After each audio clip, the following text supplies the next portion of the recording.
place.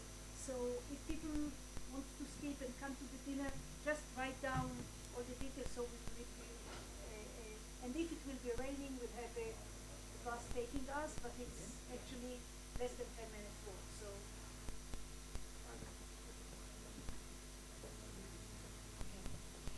so this is our last panel for the day. It is devoted to dynamics of state and nation building. And we have two panelists to present us. The first one will be Karin Kotoy, who is an associate professor from the Department of Sociology of the University of Bucharest and currently a fellow at the Institute for Advanced Study in Budapest. Now, there are quite a few things worth knowing about Karin, but let me say only that he has graduated in both medical sciences and sociology, and this somehow reflects on the topic, the discussion that we'll hear briefly. In any way, puts him in a sort of self-reflexive position as straddling these two areas, these two fields, but also that Karim is an insider to several of the institutes represented here.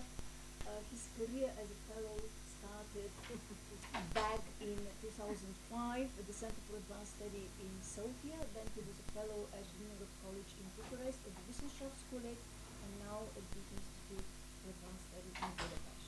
So Karin will talk about anarchists, hygienists, and sociologists, imperial networks, and nation building in Transasiatic community. Yeah, we need the microphone, and yes. I think it would be easier for you. Whatever. Okay.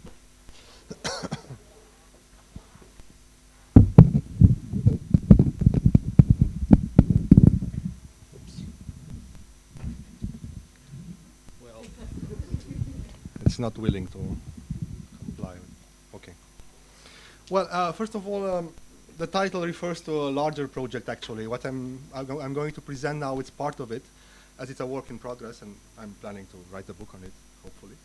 So, in my larger project at CUIAS in Budapest, I'm working on a local history of the social. A history of a series of productive failures in constituting the social in Romania, mostly. I'm looking at three moments: the anarchist one from the 1870s, the public hygiene one from the 1880s and 1890s, and sociology from the interwar in the 1920s. Here I will focus on the first one, and we'll start by introducing two individuals on their deathbeds. In December 1878, in the small city of Curtea de Argeș in Romania, the state-employed physician Nicolae Zupu Codreanu died of pulmonary congestion. Codreanu was only 27 years old, but had a hectic political life behind him. He was born in a small town in the Russian province of Bessarabia, in a well-to-do peasant family. His father was a deacon at the local church.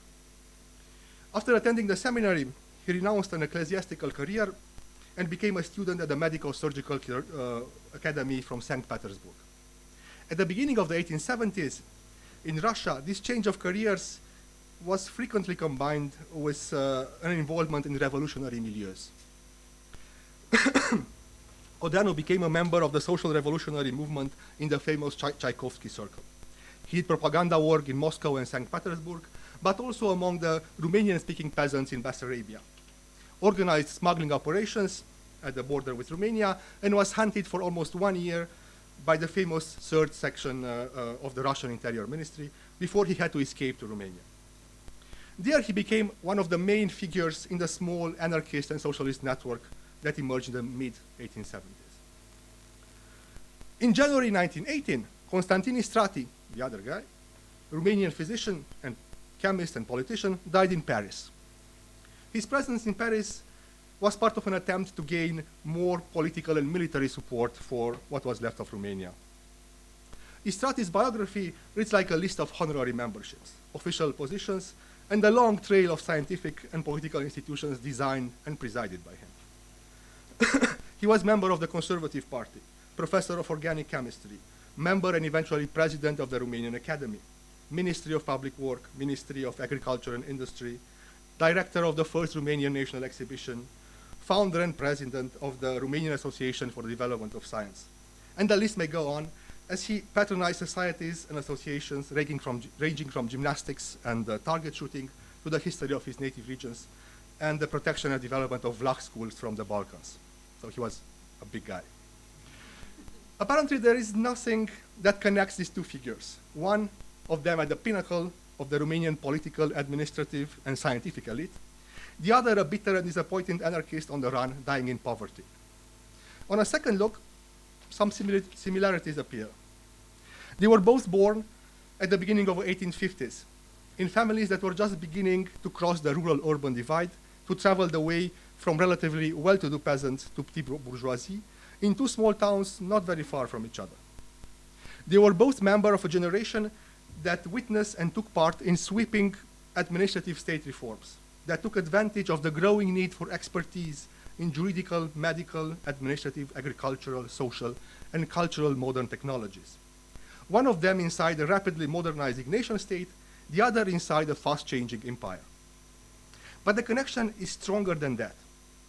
Constantine Strati considered Codreanu his mentor, his dearest friend, I quote, and also the only one, and I quote again, really interested in the plight of the Romanian people. How does this friendship between an anarchist and revolutionary affiliated to the infamous Zemlya Ivolia, part of an anarchist network that had at its center the larger-than-life figure of Mikhail Bakunin, and the future conservative ministry and president of the Romanian Academy came about? Well, I will try to answer this question by taking some historical and theoretical detours. Part of the story started, as many things in Europe, just after the failure of the 1848 revolutions. In December 1848, Ion Ionescu de la Brad, an important Romanian revolutionary and already a political exile, wrote a very important text called Romanians Are Not Communists. That was published in a Romanian journal from the Austrian Empire. During the 1848 revolution, this guy was the vice president of the Bucharest-based Committee for Land Reform, but the main character in this committee, and was under attack for his ideas that historically the land belonged to the peasants and not to the boyars. Actually, between the peasants and the boyars, out of the wars and polemics engendered by this committee, a common discursive space emerged for the first time, I would argue, based on the proposed regularization of rural property and brotherhood-based solidarity. This middle ground was indistinct at that moment from the state, the new constitution, or the local social revolution. But I argue that it mapped the region from which later on the social would emerge. The post-1848 communist dispute continued in 1865 when another revolutionary, still in exile, debated the hardcore conservative boyars from Romania on the same topic. Have the 1848 revolutionaries been communists or not? Apparently not. Interesting is that the polemic was happening in French through texts published in Paris and Brussels, and not at all in Romania or in the Romanian language. I think that this debate inaugurated, I argue, the empty slot of communism in modern Romania. For a long time, nobody was willing to really occupy that place, but it was an important discursive device in the gradual invention of the social on the periphery of both Western Europe and the Russian Empire. Another starting point for my story is in the 1870s in the Russian Empire. During the so-called Mad Summer of 1874, hundreds of students went to the people. They went to villages and tried to blend in, to teach socialism and revolution, and to let themselves be taught the ways of the peasants, the ways of the people. They saw this as a tremendously important mission that would change their lives and heal Russia's disjointed modernity. The going to the people attempt was more or less a failure. Many social revolutionaries were arrested, many had to emigrate. And the center of the revolutionary movement changed for the moment to the emigrant circles from Switzerland, England, and France. Romania, in this process, emerged, or the Romanian principalities actually, emerged as an important transit point and smuggling area. Apparently, Bakunin had some contacts in Iași since 1862, probably not very reliable ones, as the local conspirator's nickname was Ionescu Manon Lescaut, which does not seem very serious to me. In 1875, though, important Russian revolutionaries arrived in Romania from Switzerland or directly from Russia in order to create a stronger smuggling center for brochures, books, journals, and peoples at the border of the Russian Empire. Dr. Roussel, which is a larger-than-life character and revolutionary globetrotter, he eventually died in China after going to United States, Japan, Hawaii, and God knows where, was coordinating, together with the anarchist and Bakuninist Zamfir Ali Arbore, a former member of the Nechayev conspiracy that inspired Dostoevsky's novel, The Demons. He was coordinating the revolutionary groups from Romania. Actually, the people whom the Narodniks and anarchists of the Russian Empire desired to serve was not totally identical with its French or British counterparts. First of all, because the Russian people, the Narod, was meant to mediate between modernity as it is and modernity as it should be, and also to legitimate the political action of revolutionaries that had to act before these people would be totally eradicated by the coalition between the Russian Empire and international capitalism. Secondly, and maybe more important for my story, because these people, this Narod, existed in a plural form more than its Western European counterparts. For example, the Moldavians from Bessarabia were a peripheral ethnic inside the empire, and they were going through a process of nationalization, not only through ethnographical or literary attempts, but also through their integration in revolutionary student communes, through going to the people that were speaking a non-Russian language, and through the experience of forced or voluntary exile. Inside the Russian social revolutionary movement, the zeal for revolution was mixed, especially for non-ethnic Russians, with some kind of national revival. Some of the Romanian-speaking revolutionaries, for example, saw their emigration to Romania in a more complicated way than their Russian-speaking colleagues. Nicolae Zupu Codreanu was one of them. He had mixed feelings when he crossed the Prut River into Romania. And I quote, "I wanted to move to Romania for a long time because I missed it," which is rather strange because he was never there. But also, and I quote again, "My eyes filled with tears when I watched Bessarabia," which means Russia, shore. The image of an ethnic unity articulated on a revolutionary political project seemed to solve this tension for the moment. And I quote again, "I said to myself, and here on this shore, as well as there on that shore, there is the same Romanian people, the same perils, the same longings, the same lies. And here I will find companions in battle, because only through battle we shall win over the lie and we will find justice for Romania and Russia." Actually, his disappointment would be brutal. The social problem, and I quote again, seemed to be unknown in Romania. And Codreanu said, "Here young people are not interested in science either." The issue of all issues, the main theme of the revolutionary politics from the Russian Empire, was almost inexistent in a country where the social question was undifferentiated from the so-called peasant problem, or for the growing problems of national construction.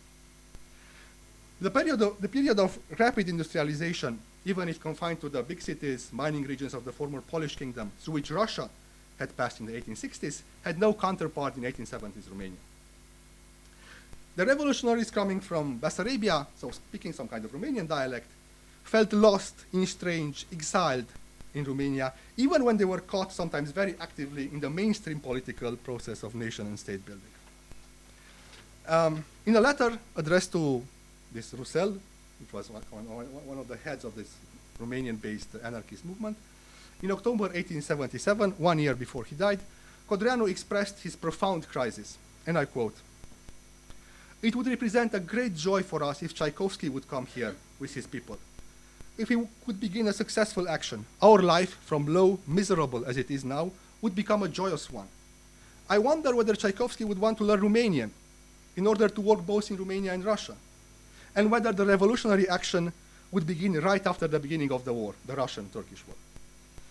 I do not believe that. Or maybe do you think using French? In this case too, I would be very happy. But the printing of books and journals should be done in Romania to have here people like you and Tchaikovsky. But I believe that you will go to Switzerland or London to work in Russian for Russia, and I will be left here to weep the misery of my own nation and my own powerlessness to do something for the beginning of its regeneration." So, a very sad anarchist. Codreanu attempted to go local without renouncing the idea of social revolution. As the Russian exiles had no one to talk to in Romania, they started by creating interlocutors. They organized circles that somehow resembled the Russian student communes, which were populated by Romanian medicine students. The Faculty of Medicine from Bucharest was founded in 1869 in an attempt to create a national medical body that would replace the foreign-trained physicians. The students were usually middle class or small gentry and filled with a sense of collective national responsibility and importance. These circles were intended to study natural sciences, medicine, and sociology. Alongside the professional outlook of Medical Students Association, the revolutionary physicians provided socialist and anarchist literature in French, German, and sometimes translated in Romanian. The socialist reading circles were located right in the middle of Bucharest's largest hospital, in the middle of the town. One of the main interlocutors of Codreanu was Istrati, the president and the founder of the Medical Students Association, and later on the recipient of many of Codreanu's long letters. Istrati was a rising star inside the national medico-hygienic system. The dialogue between the anarchist Codreanu, Zamfir Arbore, and some others, and the ambitious young scientists was about the wretched state of the people, but also about national redemption. The anarchist and socialist groups from Romania, coming from Russia, entered into some kind of strange alliance with the Romanian state. The first and failed attempt to create a journal of the anarchist movement had problems that started with the name. A group of Romanian socialists suggested to Codreanu to have a Romanian name for the journal, either social economy or sociology. How they were Romanian, I'm not really sure. Because, and they said, I quote, the title of socialism seems to me without support and obsolete. It is clear that for them, neither social economy nor sociology were Romanian in a national or cultural sense, but were Romanian in the sense of nation building, which needed rather these than socialism. The journal that was eventually published after Codreanu died was called very explicitly Bessarabia, and had a socialist but also revisionist outlook, meaning that socialist revolution is going to happen and we are supporting it, but in the meantime maybe Bessarabia should come back to Romania from the Russian Empire. Nicolae Zupu Codreanu was one of the main persons through which long-range anarchist and social revolutionary networks articulated themselves to local intellectual circles. What sifted through was less the revolutionary impulse than enthusiasm for science power to bring a new modern world, and the mix of radical scientific modernity with social responsibility that was to be an important part of the medical profession moral outlook. When Codreanu died in December 1878, after the Romanian police actually helped him and Zamfir Arbure escape from their house in Bucharest surrounded by Russian agents, his body was destined to test the strange alliance between the anarchist and the Romanian state. At Codreanu's specific testamentary request, his friends attempted to give him a public anarchist atheist burial. They almost succeeded, not quite. After Dr. Roussel gave a fiery social revolutionary speech, and before they were able to enter the corpse to the grave, a large group of priests, with the help of police, took possession of the body and gave it a proper Christian burial. Well, it was a scandal even for Romania in the 1870s. A public debate followed. Dr. Roussel petitioned the local prefect, the judiciary, and the Ministry of Interior. Cea Rossetti, a major public figure on the left of the Liberal Party, opened the pages of his newspaper to an open letter of protest signed by Istrati and other medical students. The prefect of the county where this happened tried to punish the sub-prefect and the ones that gave the anarchist proper Christian burial, but actually the prefect was discarded and everything remained as it was. I argue that this was not a simple fight between tradition and radical modernity, even if some of the participants in the dramatic events frame it as such. It had to do with a more complicated alignment of bodies and politics in the late 1870s. New relationships were forged rhetorically and sanitarily between individual bodies and the social collective body. The still weak grip that the hygienists and public administrators had on the diseased and public and healthy bodies of its citizens were part of the state attempts to create a social middle ground, hooked to the promise of progress. Anarchists and socialists were actually part of this project, as their partners in dialogue were the young physicians, and as they benefited from the protection of the left-wing Liberal Party. Codreanu's body and its missed burial showed, however, the fragility of these alliances. The governing liberals were navigating between, on one hand, conservatives steeped in a cultural critique of modern forms that were deemed unsuitable for the local traditional substance. Nevertheless, these conservatives did not question the structure of the reform, only the speed of it. On the other hand, the so-called socialist menace was embodied and domesticated, more or less phantasmatically, by the left-wing liberals. Communism, anarchism, and socialism had been functioning since 1848 inside this rhetorical game of social construction. The scandal around Codreanu's dead anarchist body was caused by an attempt to populate, I argue at least, this empty communist lot, and was swiftly dealt with by diffusing the threat posed by the dead anarchist through the classical apparatus, the religious one. How much time do I have? 2 minutes, okay. Well, a year after Codreanu's death, the anarchists decided that it was high time to develop a local strategy for political propaganda. They were a bit unfortunate because the first occasion was 1881 when they commemorated 10 years since the Paris Commune. But unfortunately, their brothers in arms from Russia has just managed to kill Alexander II. And well, it was a bit complicated. They did it nevertheless, got arrested, and got expelled from Romania, almost all of them, because very few of them had Romanian citizenship. And this was more or less the end of Russian anarchism in Romania.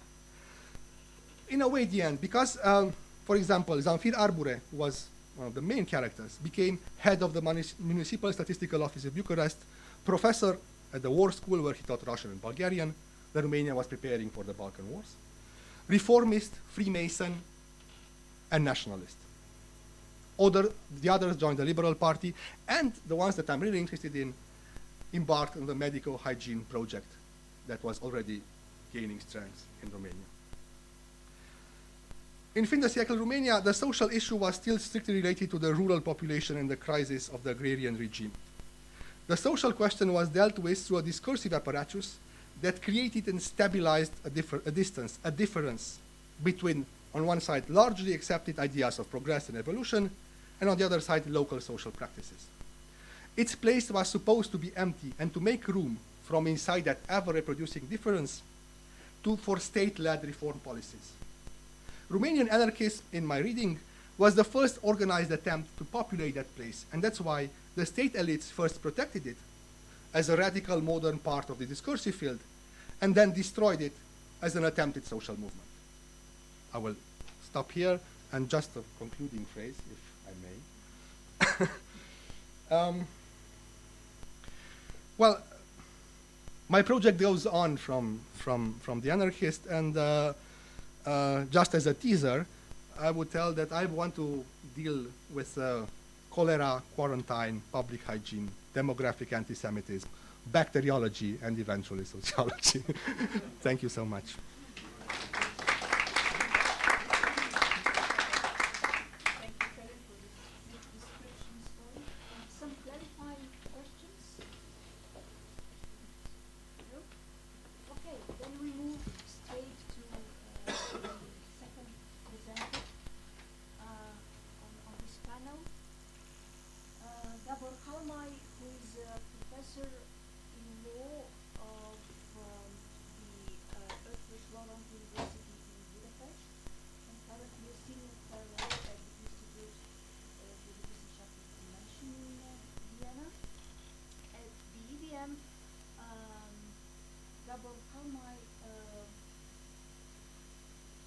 Researches a topic different from what he will present today, something he had dubbed the rise and fall of post-communist constitutionalism, with a focus on Hungary and the consequences, the implications of the constitutional backslide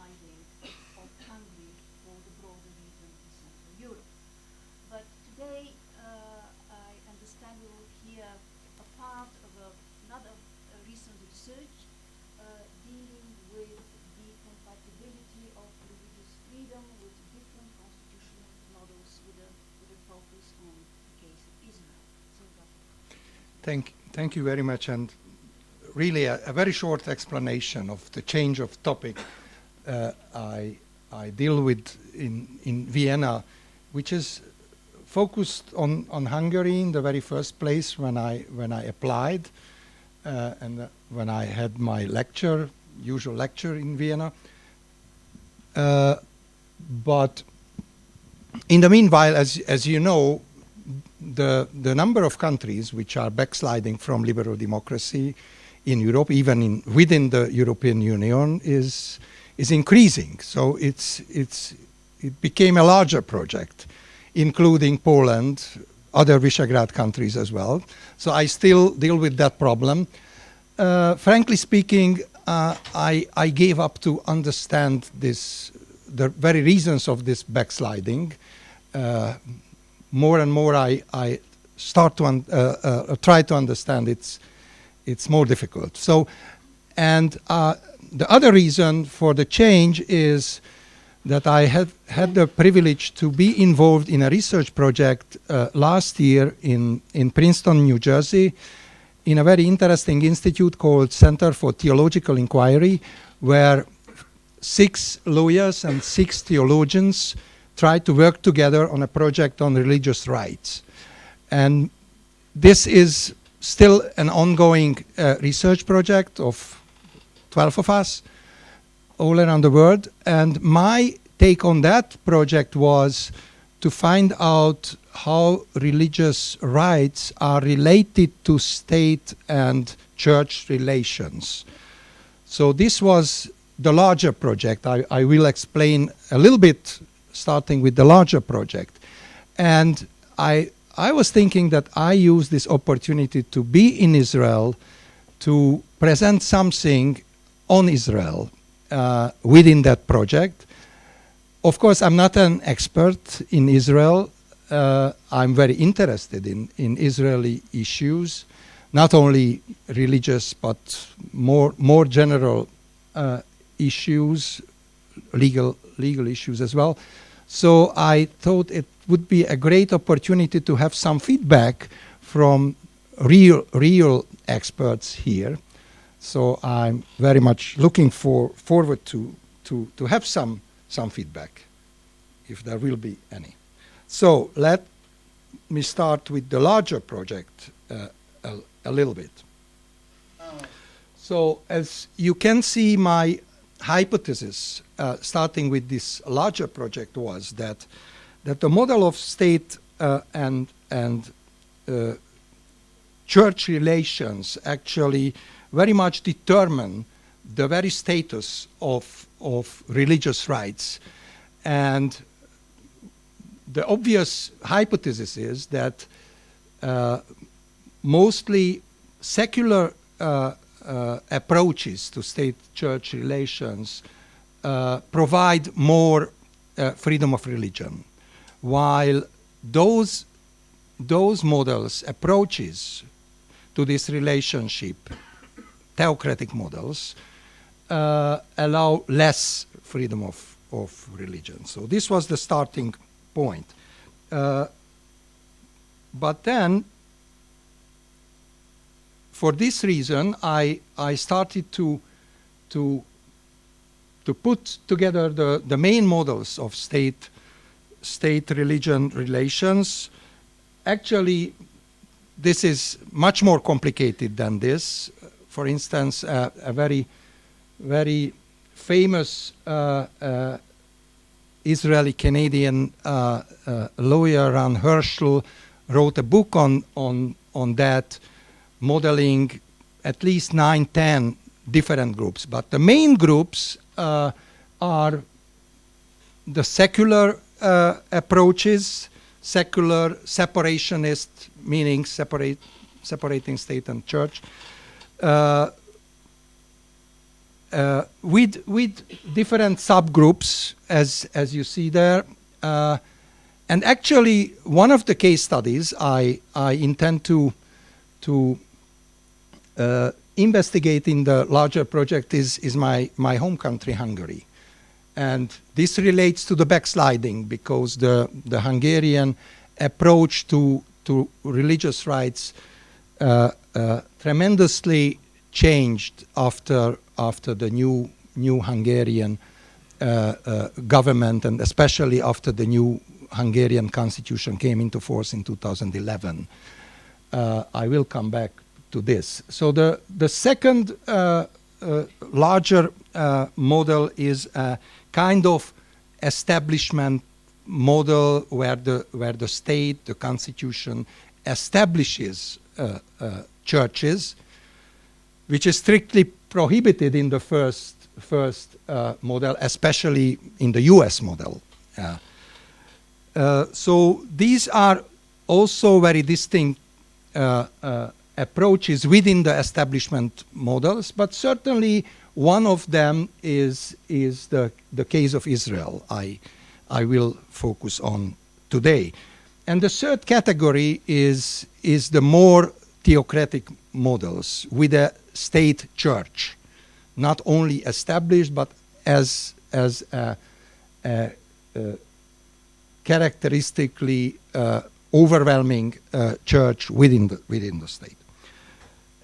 And for the large project, I selected one countries of each. Where I'm going now, sorry, I put the wrong button.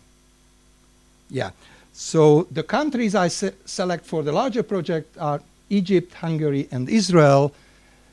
As you may see, it's one representing of each model. The other joint characteristic of those three countries that there are present challenges regarding religious freedom. Just very shortly mentioning the two other categories besides Israel, because I'm going to speak about Israel more details.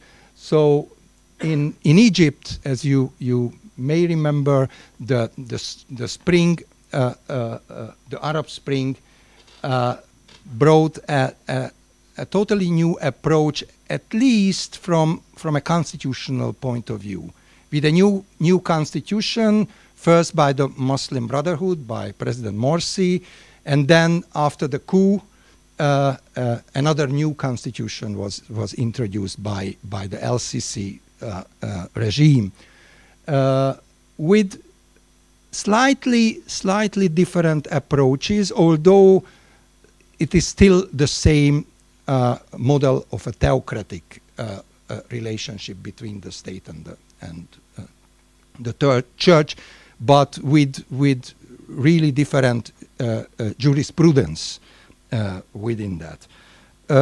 Hungary, as I tried to very briefly mention,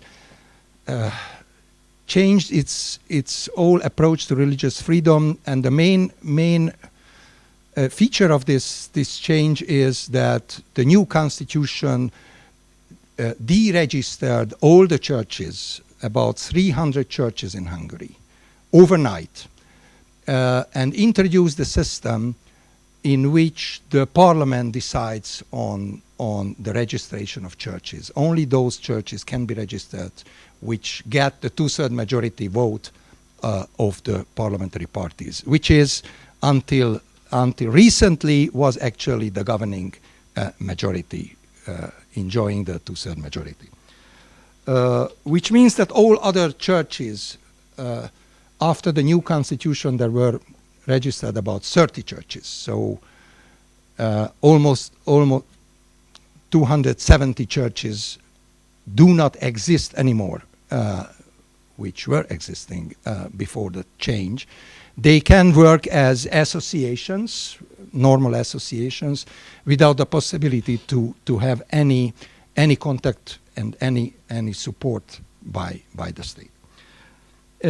And as we will see, Israel will be the third case. But the other characteristic, as I try to prove in the case of Egypt and Hungary, these are democratic societies to some degrees, with really large decline of so-called liberal democracy. I would even characterize some of them, without mentioning any of them, as failed states. Certainly Egypt today can be characterized as a failed state, in my view. But certainly religiously, ethnically, very divided societies. Okay, let's go to the actual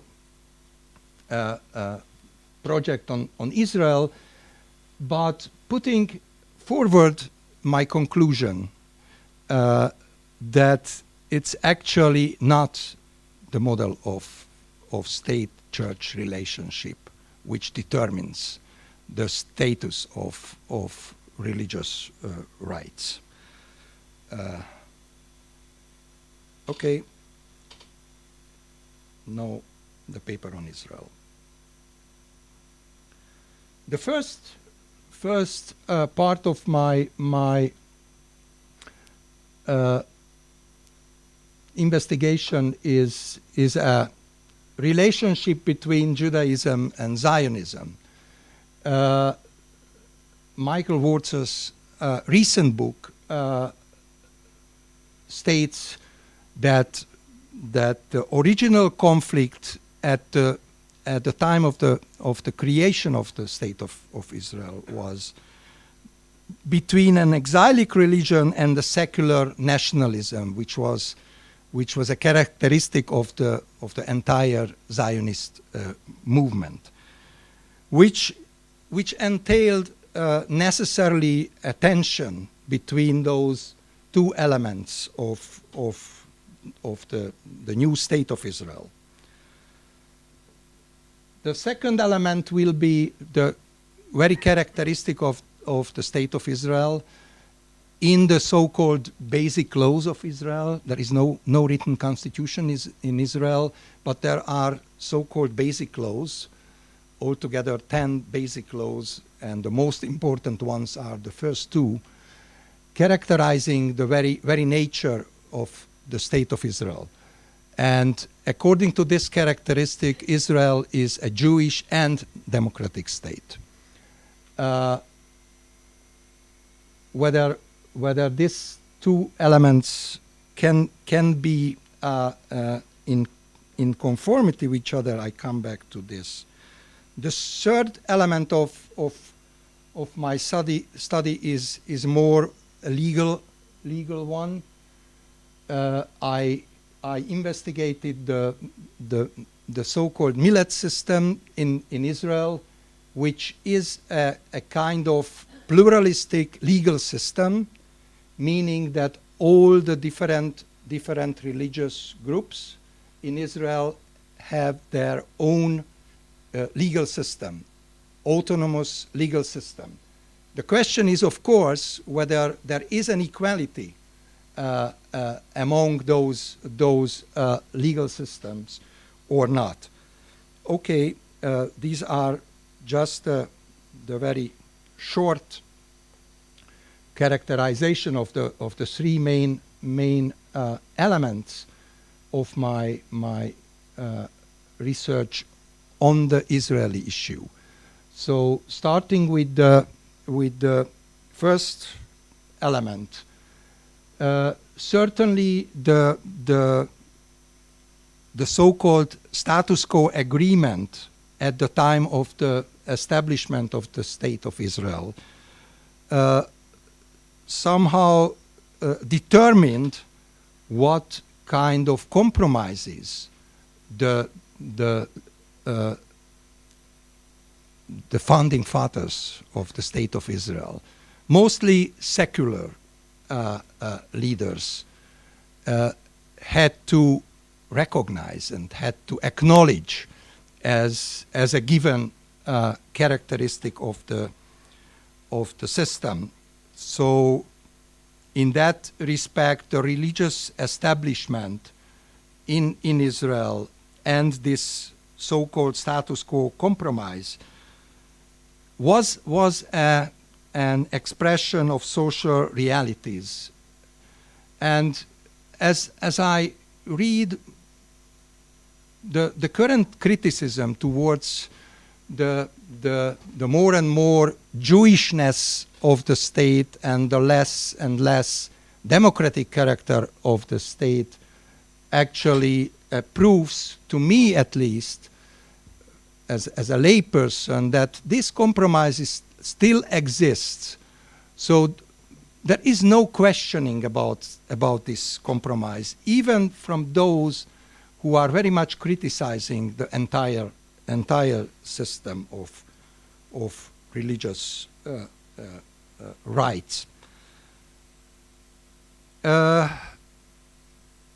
the other hand, and this goes to the mentioned criticism, there is more and more emphasis on the Jewishness of the state, especially since 1977, after the end of the Labour government era and the Likud taking over.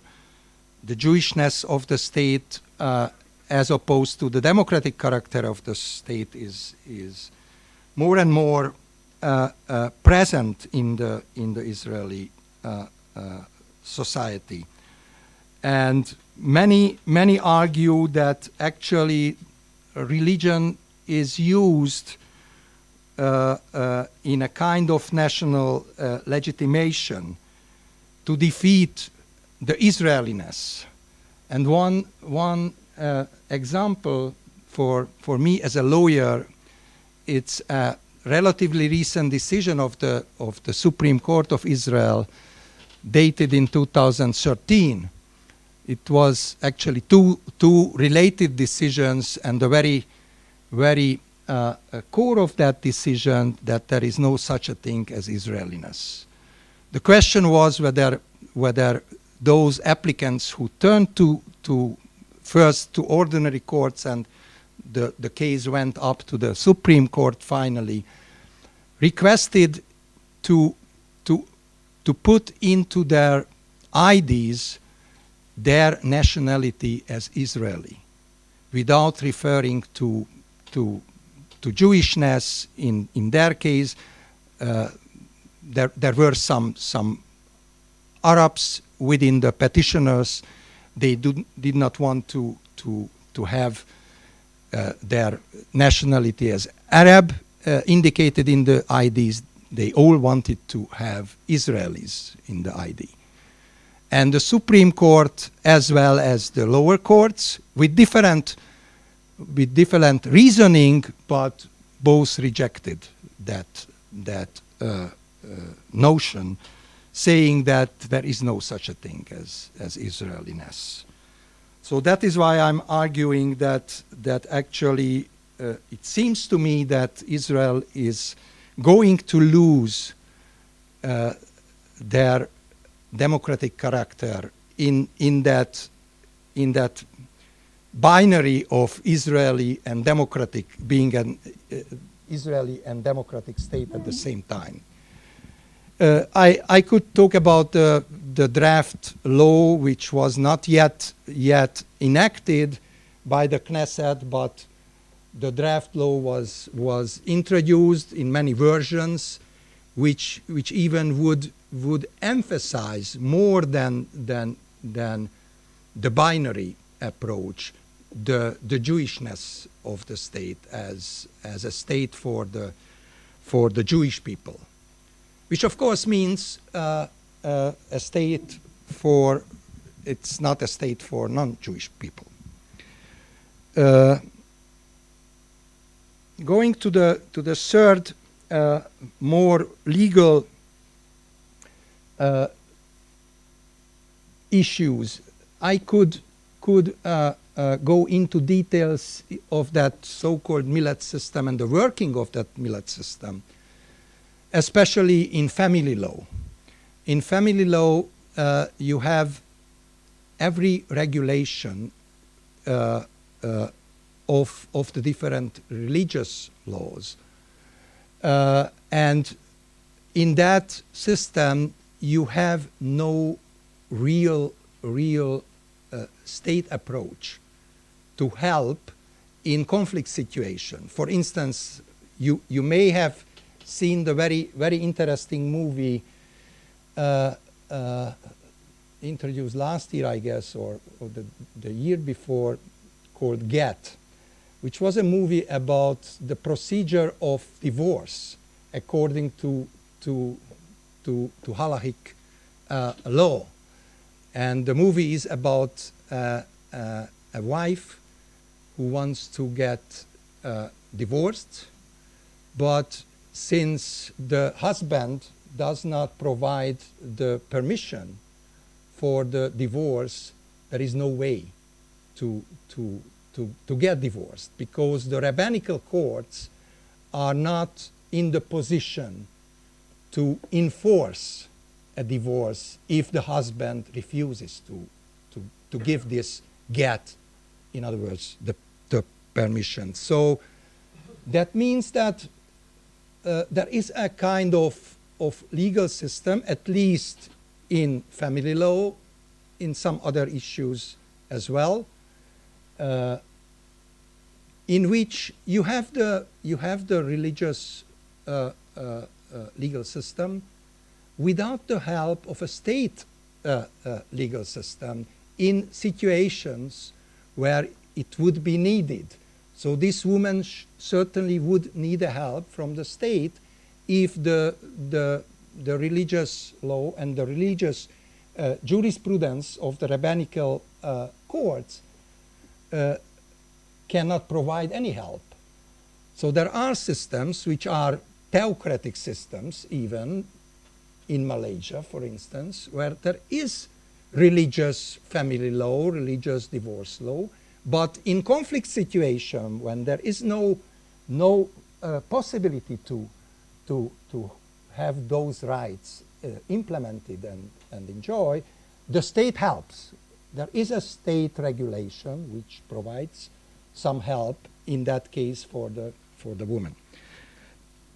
Two? Yeah. Okay. I'm coming to the conclusion. So, what is the lesson learned from that Israeli case, based on the mentioned and some other legal and non-legal approaches? It seems to me, at least, that although religious freedom may work in most of the cases, I do not claim that there is no religious freedom in Israel. It would be crazy to argue. But there are no guarantees in so-called hard cases, in so-called conflict situation, and especially there are no guarantees for those living in Israel being citizens of the State of Israel who are not really Orthodox Jews. So there are no guarantees for non-Orthodox, there are no guarantees for Jews who are secular, and certainly there are no guarantees for those who are not Jews and are still citizens of Israel. So this is my conclusion, that as I said, I do think that the millet system should be kept, because as I saw opinion polls, many people argue, even secular people argue, that they should not give up that system. But certainly the state should help in providing rights, religious rights and other rights, for those who are need. And the very last point, which I already mentioned, coming back to my hypothesis, Israel is also a case study, as well as Egypt and Hungary, that it's not only the state church or state religion relations which determines the very status of religious rights. Thank you very much.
So, as I said, my intention wasn't looking at Israel to suggest that Israel should be a secular state, because it's not realistic, and even secular people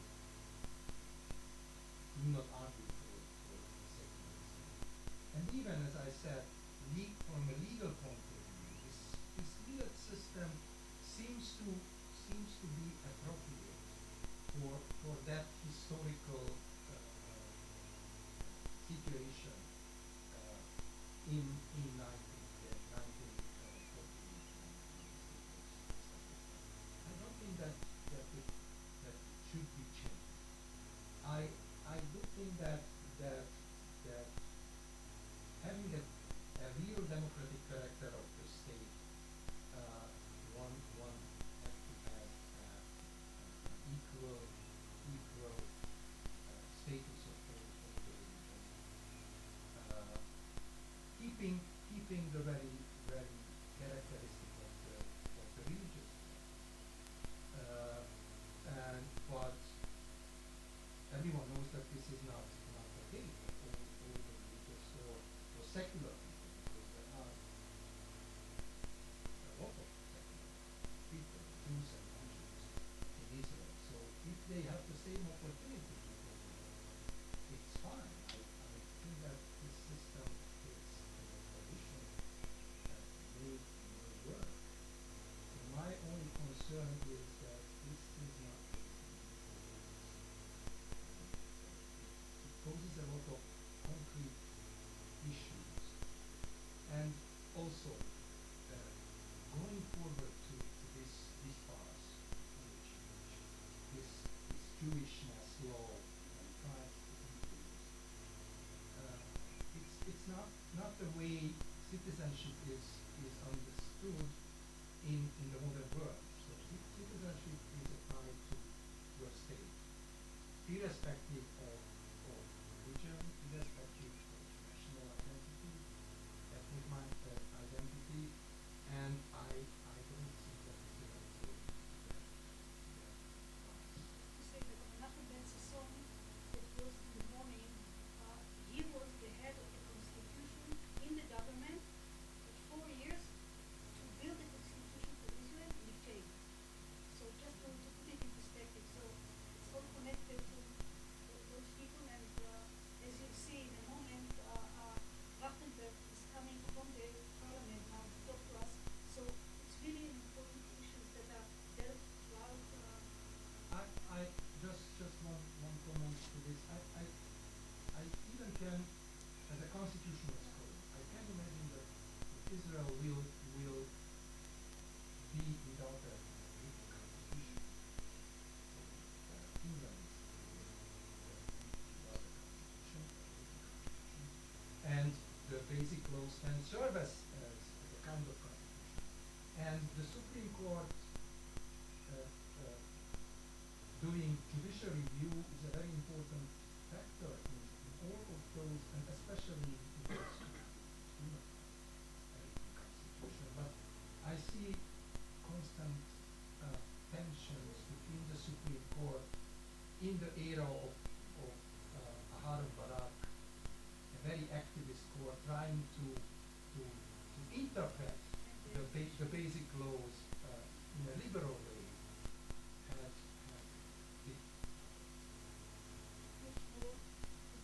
Very short, very short. Well, just really a question. I mean, it's obviously a very important topic, but I couldn't follow, frankly, your categories and how you put examples to your categories. I mean, first of all, Egypt is not a theocratic country, right? I mean, it has Islam as one of the main pillars of the country, but it's precisely not theocratic in the way as Iran and Saudi Arabia.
implicit of the law is the sham. This is, I call, democratic constitutionalism. So it's what was the practice during Mubarak, having a very liberal Supreme Constitutional Court. So the status of religious rights were totally different after Morsi or in the current situation. To the second question, I happened to be in Egypt in October 2012 when the Morsi constitution was in preparation. They really started with a huge number of experts from different parties, religious groups, other groups. They were dismissed. So the final constitution of the Muslim Brotherhood was the will of the Muslim Brotherhood, and especially President Morsi. So there was no way to. In the very beginning, many social groups were involved, were putting forward suggestions, but Morsi finally dissolved this constitution-making committee, and the constitution in 2000. Sorry. 14. This is the Helsinki constitution. So it's again Okay, it has nothing to do with democracy. So the Helsinki constitution is not considered to be whatsoever. But very strangely, this Article 2 is in place. All the three constitutions have the same regulation. This is what I call democratic constitution. And Turkey is, for me,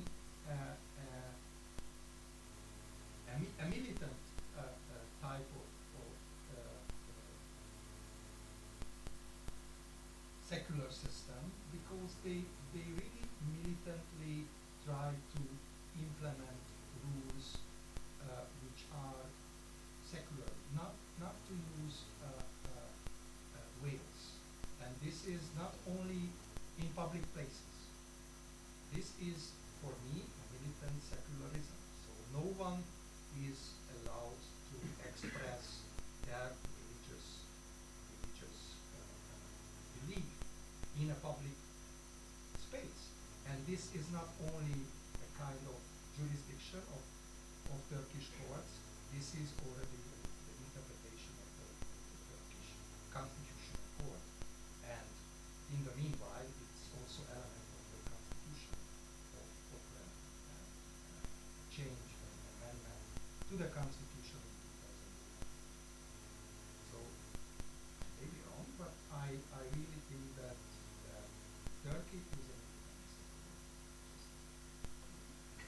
Okay, but unfortunately, you can take only one more question.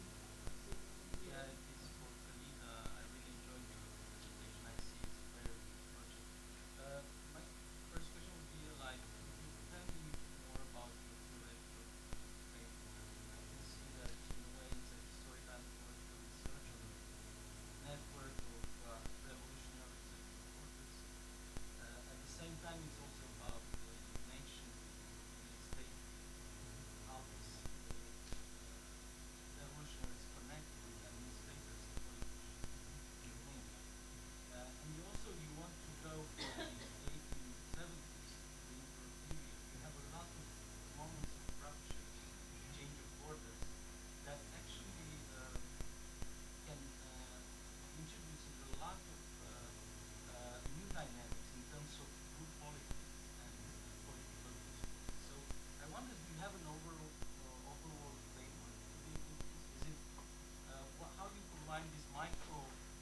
idea would be that it's, that out of this imperial networks, which are very different. I mean, I was not talking about 1830s, but kind of the Russian imperial network kind of created Romanian modernity by the so-called organic regulations.